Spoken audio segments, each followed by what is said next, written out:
See two players collide like that earlier today? Oh, you don't ever want to see that, especially in practice. Unfortunately, we weren't able to give heads up to either guy soon enough, and obviously the drill got messed up a little bit. We've done that lots, that drill lots, and obviously haven't had that happen, so it was unfortunate.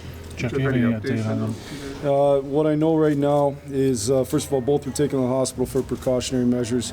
It looks like Helmer will go through the concussion protocol. Jerome, it looks like he has a broken right leg.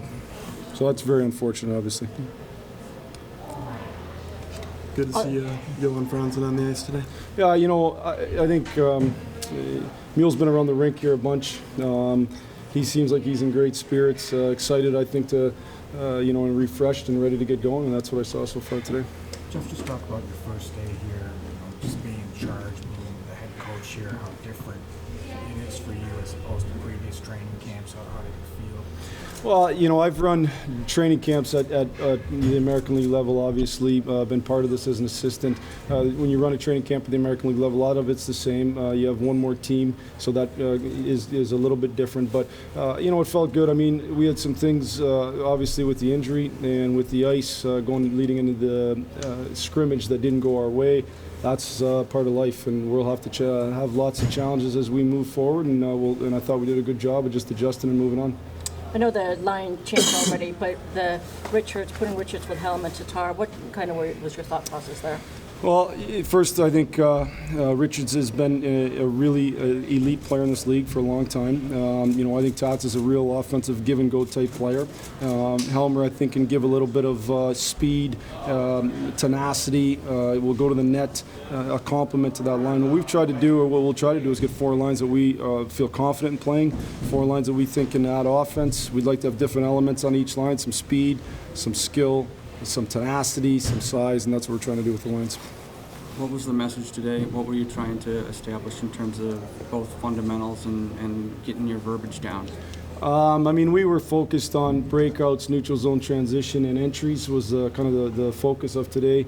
But I think more importantly than that, it's just coming out and doing it right every single time. And, this is a group, especially with the guys that have been on the Red Wings, they do it right. They've done that for a long time. We're going to continue that on. The one challenge you have in camp is you have some guys that haven't done the drills. You have some guys that aren't used to the pace, used to the speed at which we practice. So it's just an adjustment as you move around. Goals from Bertuzzi and Larkin. Good to see the young kids pushing, isn't it? Well, I think it's good to see. I think, yes, and those are two real good players.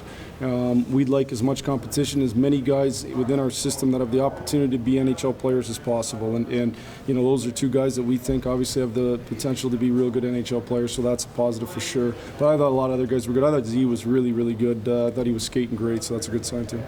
Those younger kids always a little further ahead at this point, Blashill, they have the tournament and all, and been skating. It helps. It helps. I think having played in the prospect tournament, I think it's an advantage for the young guys moving in here because of the fact that not only have they been skating, you can't replicate the intensity that was in that prospect tournament in kind of captain's power. You just can't replicate it. So it definitely gives them a little jump start.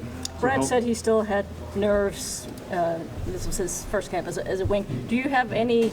This was your first real official practice, or do you think maybe you'll have when a game starts? Or nerves? Yeah, just butterflies. Every new job I've taken, whether it was in junior college, the American League here, pretty much every single season, I think you have a little bit of butterflies, you have a little bit of nerves in a sense that you want to be as prepared as possible and you want to have covered as much as you can.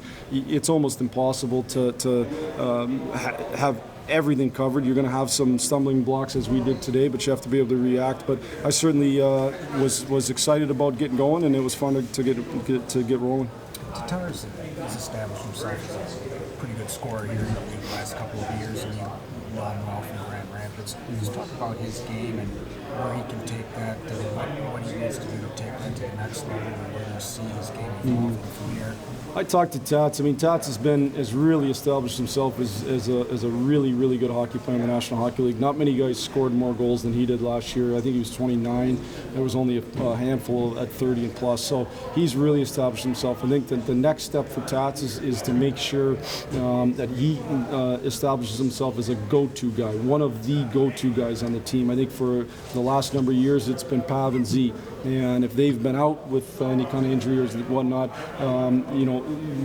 we need to make sure the next group of guys are ready to jump into those same roles and be go-to guys. That's what I talked to Nyquist and Tats about. They've been really good players in the NHL since they've been up here. Now they've proven they were go-to guys in the American League.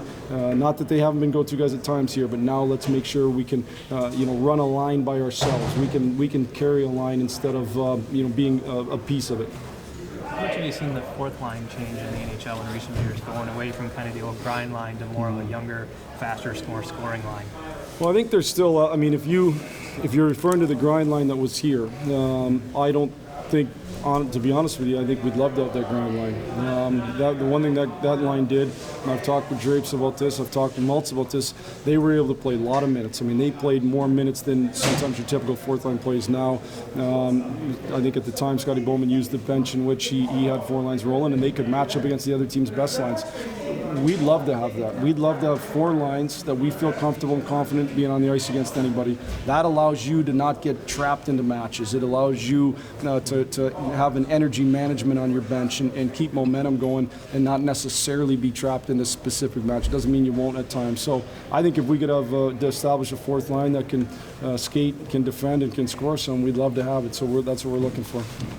So at this point, would you see Helmer as probably like a day-to-day, or he's not going to be skating probably for a few days? I think, with the concussion protocol, he'll be, I guess we'd say day-to-day, but it's probably a little bit longer than that.